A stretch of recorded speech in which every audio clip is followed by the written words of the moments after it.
Hey guys, it's Kevin again. This is going to be my review for the first half of the season of Switched at Birth. If you guys are wondering why I didn't review Switched at Birth this year, is because I planned on reviewing the entire first half of the season. Now this is only 4A. A lot of people think it's over. It's not over. There's a 4B. It's going to be coming sometime in the summer, but let's just get into this season.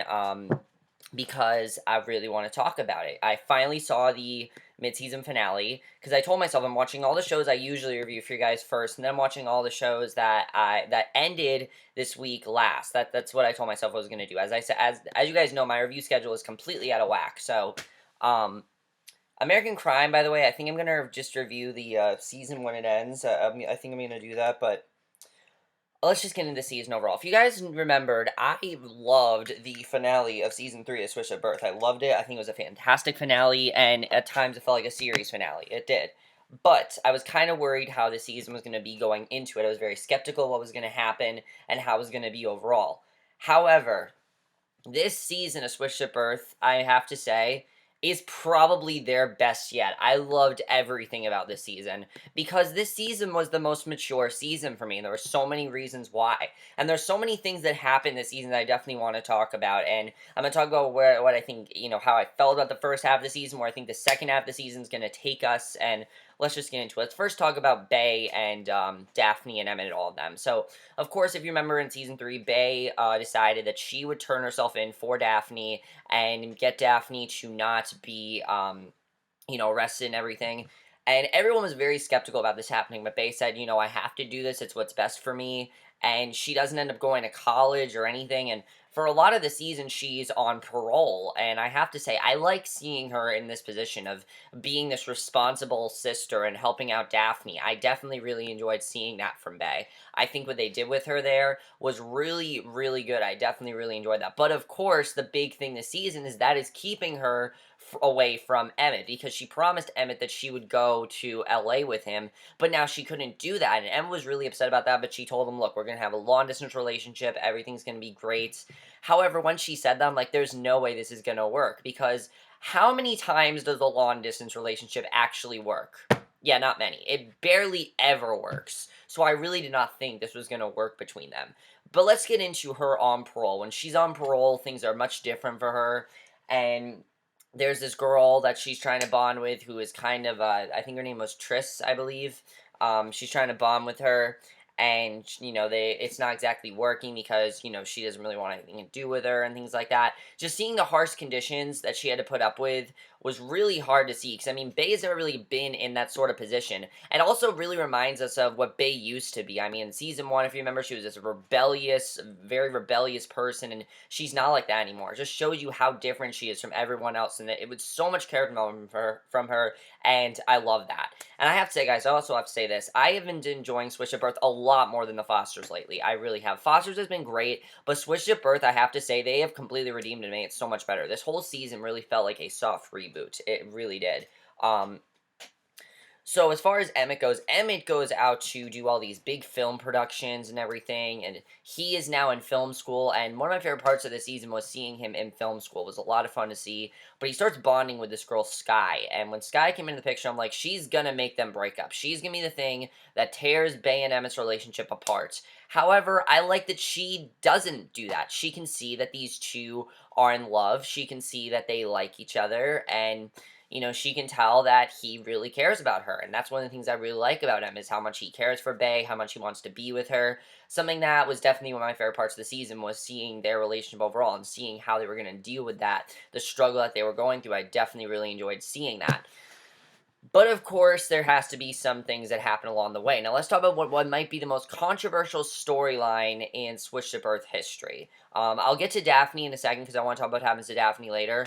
But besides Bay getting off parole, she does get off parole quite early. She gets off parole in, I believe, episode 8, and after she gets off parole, she's told by a parole instructor that, everything's going to be fine there and everything, and seeing her do community service, as I said, was great to see. I definitely enjoyed seeing that, and just because she's doing all this for Daphne, you're so happy for her. She's putting her life on the line, on hold, just to be with Daphne. And there's a part where she is supposed to be in a college, and she doesn't get up going to that college because the parole officer tells this the college professor what Bay has been doing, and they completely think that she's a completely different person and things like that. And it was really sad to see, but again, she's just doing this because of Daphne, which I love seeing. And now, as far as we have to get to the most controversial storyline in Switch of Birth history, which is Tank and Bay. Because Tank is still around in this season. Tank is still around, he's still there, and Bay ends up going to this party, basically.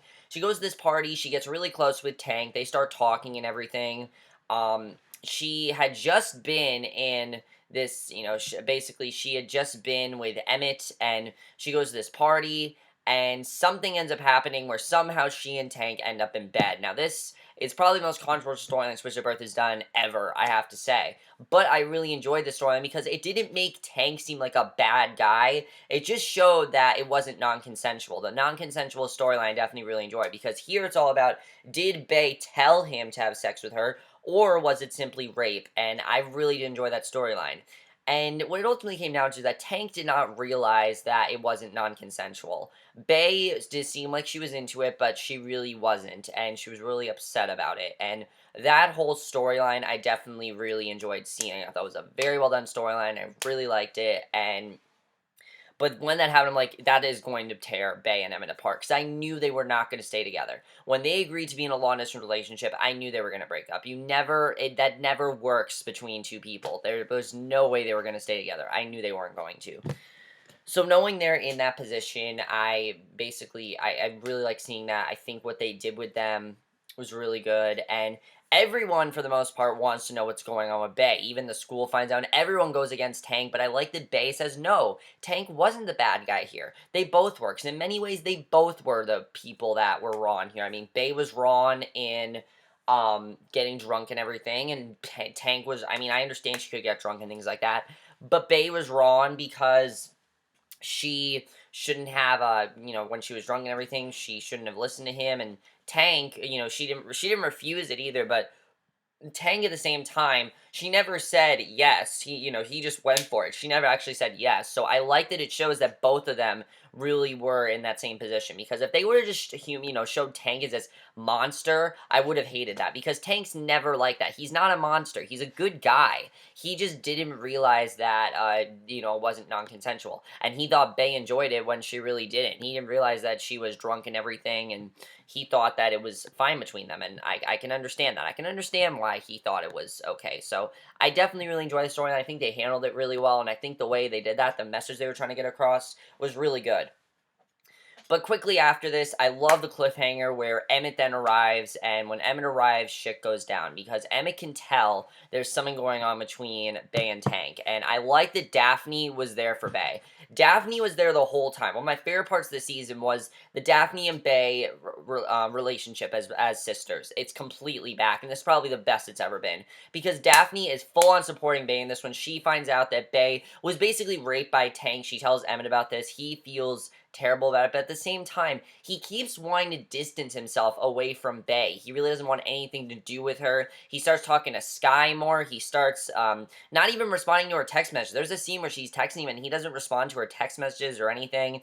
You can tell that it's very rough between them. You can tell that it's not really good between them. He ends up writing this movie for film class about, basically loosely based on him and Bay's relationship, and she decides to go visit him in LA because she's tired of him not listening to her phone calls, not answering her text messages. She wants to fix things between them. So now we're in the season finale. She goes to New York. She goes to LA to visit him, and Sky's there. And one of the things I like is that Sky didn't try to tear these two apart. She could tell that Bay and Emmet are in love. She can tell that Bay truly loves Emmet, and that's something I definitely really enjoyed.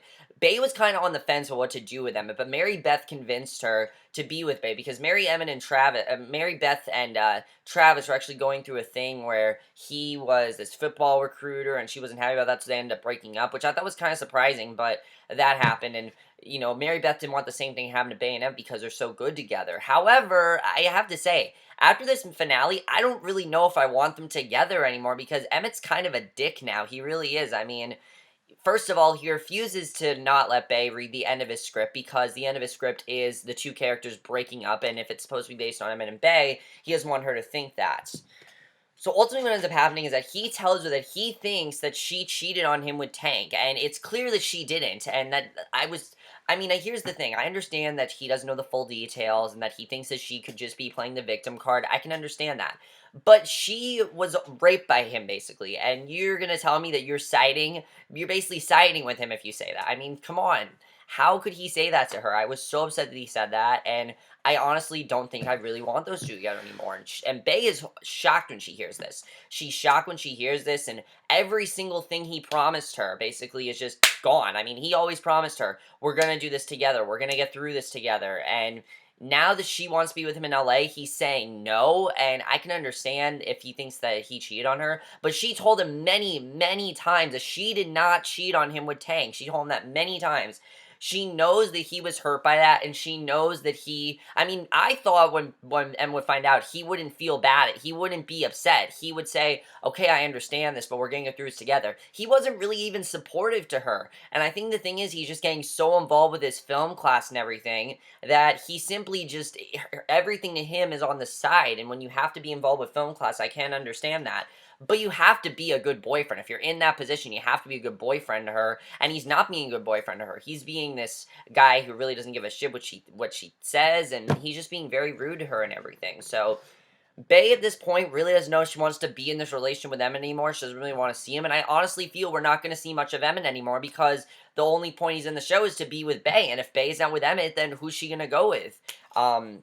Maybe Tank, I could see that happening because Tank seemed like a really good guy for her. But honestly, I'd like to see Bay single for a little bit. I really would. I mean, I think seeing Bay single would be great to see. Her and Emmett are great together, but they need to figure out what they want to do here, okay? Either they break up or he finds a way to, you know, listen to her and he tells her to come to LA because she is not going to be with him if he doesn't want her to come to LA. It's that simple. And one of the things I like is that they do get you to root for Bay, but it doesn't make me like Emmett very much. Really, it doesn't. And it's not that I hate him. I don't hate his character. I think he's a great character. But the thing about Emmett is just that I think that he's so focused on film class that he doesn't really care as much. And I think that's really what's going on. And I really felt bad for Bay. So that's basically our main storyline of the season with Bay and Emmett, and now we're going to get into Daphne's storyline, which I also really like, because if you guys remember, Daphne I hated last season. She was this bitchy character who, I understand she was grieving over Angelo, but seeing her this season, at first I did not like her because she was being very demanding, very rude.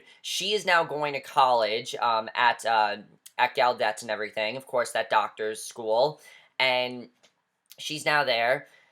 And basically what's happening to her is, basically she is now there, and she has this very tough college professor who, she's not mean, she's not rude, she just really pushes her students, and when she has to be tough, she's tough, and I really like this character because Daphne needed to see this. Daphne needed someone who was going to motivate her, and Daphne needed someone who was going to whip her into shape, because Daphne was a mess last season, and seeing her get her, basically get whipped into shape by this teacher, I definitely really like seeing, and I think they handled it really well. So she ends up getting this guy, I don't remember his name, but he ends up tutoring her, and she wants to do very well in this class, and now at the same time, she's with this guy, Mingo. Which brings in my only problem of this season, is that is their overall relationship. There's this one episode where Daphne and him basically end up sleeping together, and she has a pregnancy scare, and I thought it was kind of stupid because the season's so realistic, and that just took away from the realism. But other than that, I really enjoyed what they did with Daphne, because she gets all these college friends, and I gotta say, I really liked her college friends.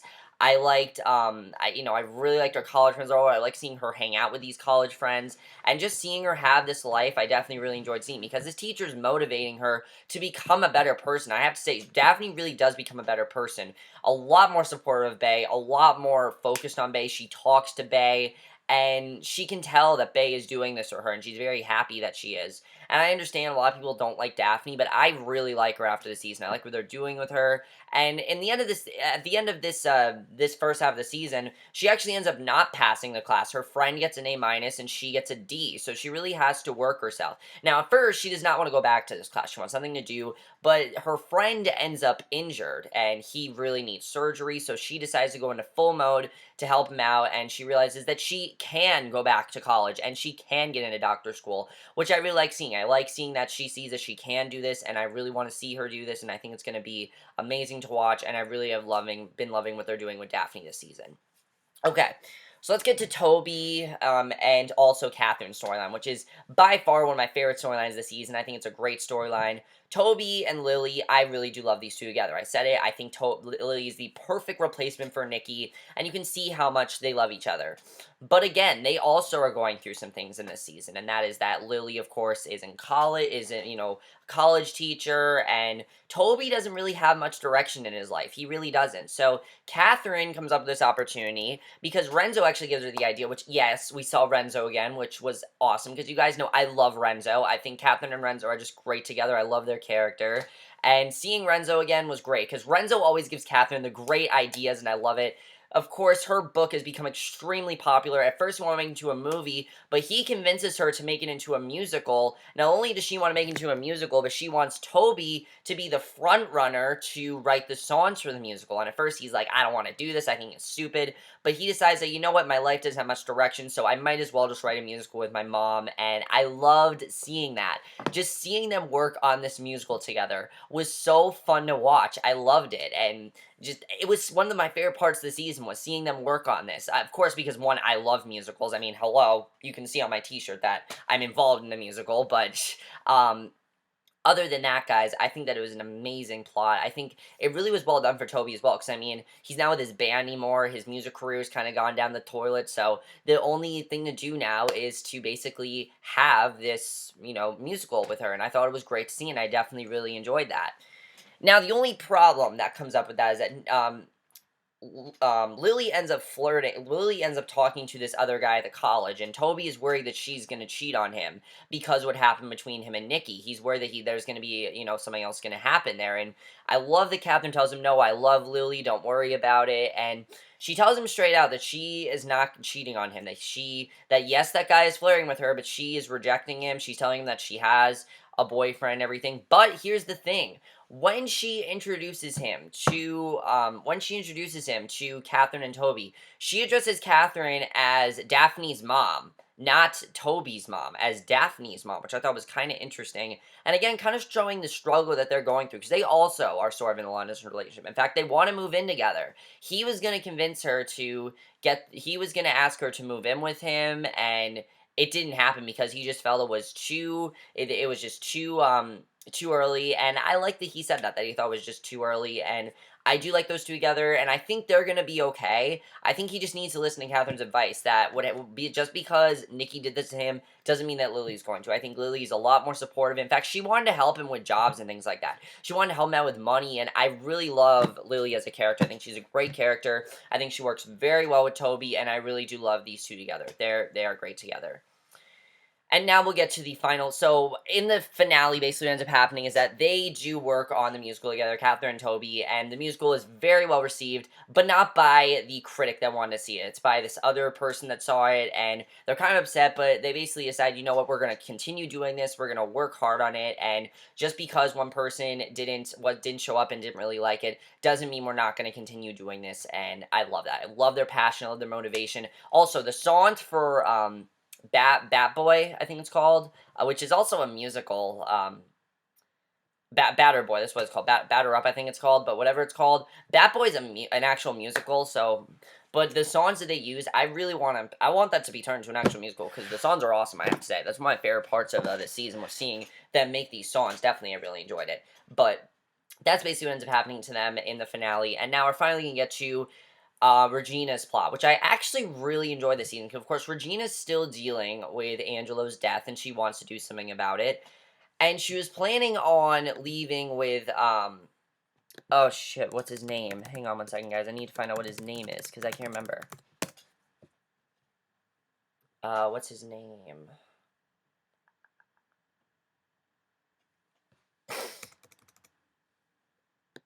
Before I get to that, though, I do have to say, there's not much for John to do this season. John doesn't really have a specific plot. He does do some stuff. A lot of it involves helping Daphne at her college, which I thought was really funny to see. I like that John didn't have too much to do, because we had so much focus on him before that we don't really need to see as much focus on him. And another thing that I did notice about this season that John and Kathryn are not as involved in this season because of the fact that they're not as involved in their lives anymore, because they're going off to college, life is beginning for them, they're still going through things like that, so it's just not like that as much anymore. So okay, so of course Regina was planning on going to Hawaii with Wes, but that doesn't end up happening. She actually ends up very close with this guy Eric, who I really loved Eric's character, and I have to say one of the things I like is that Regina's storyline didn't bore me, and I was bored by it last season, but it didn't bore me here. I really enjoyed their plot overall, and I think it was really good. These two end up getting very close because Eric also went through a relationship with someone. His wife died, and his wife died. Well, we think at first that she died, and they really do get very close together. However, when Regina tells him that she loves him in the finale, he completely rejects her. He wants nothing to do with her, and I was surprised when he did that. But then we find out the truth, that we find out that his and I also really like seeing Regina be sort of like a second mother to his son Will, because I just really like seeing Regina do that. Definitely, I mean, her daughters are going off to college and everything. She doesn't have as much of a place with them anymore, and I like seeing her move on, because that's one of the things that I like this season is showing, is seeing the parents moving on, seeing how they are dealing with their kids moving on, and seeing how their lives are continuing, which I really like seeing. And that's really why John doesn't have much to do, because it's all about how their lives are continuing, and I definitely really enjoyed that. So she ends up confessing her love for Eric, but he doesn't really say anything, and she confronts him about it, and he tells her that it's complicated, and she tells him that she no longer wants to sell the property, and even work with him. She even almost, because she does end up working on like housing things and things like that, and Eric agrees and finally confesses the love that he has for her, which is really great. Until she talks to Will, when Will tells her that his mom is still alive, and Eric lied to her about that. Why he lied to her, I don't know, but clearly he lied to her and didn't tell her all the full details. So I don't know why he did that, but he didn't tell her what's really going on there. So I thought that was really interesting, and I really enjoyed that overall. I really enjoyed her arc. I enjoyed their plot overall, and I thought that was really good. So overall, guys, I really enjoyed this first half of the season of Switch to Birth, I have to say. One of the things I definitely really liked about the season is probably the best episode of this season was, well, the finale was definitely the best episode of the season. I mean, the acting in this season was probably the best it's been, especially from Vanessa Morano. Oh my god, this is the best performance she has given. That final scene with Emmet in the mid-season finale, it's so crucial. One of the things I like about the mid-season finale is that there's not a lot that really happens. There's stuff that happens, but nothing in terms of big plot development. Not like last season. It's more of a transition finale. It's more of, here's what's to come in the second half of season 4. That's really what it is. Because, Bay and Emmett are arguing. They're not getting along very well. She really wants something to do with him. Daphne is going to work at college. Toby and Kathryn are going to continue working on the musical, and Regina is going to find out what's going on with Eric. It's the perfect finale, and I definitely really enjoyed that. And I've been into this season probably the most I've been for Switch of Birth since, I'd say, probably like season 2. Because season 3 was really good, don't get me wrong, but just seeing what they did with Daphne kind of turned me off last season. Daphne, I like that they tried to make her more vulnerable this season. I definitely really enjoyed that. And again, as I said, my only real complaint is that one storyline I did with Daphne where she was pregnant, I didn't really like. Where she was possibly pregnant, I didn't really like that. Other than that, though, the writing this season has been fantastic. I've loved where the writing is going. The direction they're heading in, I absolutely love. I think they're doing a great job with that. The directing has been great as well. I think everything about the season has been really, really good so far, and hopefully this is going to be their best, because so far this is their best season, I have to say. And I was skeptical about it, but it really is their best season. I know it's hard to think, but yeah, I think it really is. And I think it's just because of how good the writing has been, how consistent the stories have been, how relatable it's been. I mean, anyone that goes off to college, they can probably relate to what's going on with Bay and Emmett, them trying to be in a long-distance relationship and it's not working between them. Granted, I don't think they've been on parole or anything, but I think they can relate to what's going on there, and I definitely really enjoyed that. And I'm definitely looking forward to seeing once Switch of Earth comes back, what direction they're heading in. And as I said, I enjoyed a lot more than the Fosters so far, and that's it for my review of the first half of the season of Switch of Birth. Let me know what you guys saw this first half of the season. I kind of feel like this is going to be the last season. I really do. I don't know why. I just feel like it should. But I will see you guys in my next video, which will be my review for the season of Hindsight. So I will see you guys for that. Okay, bye.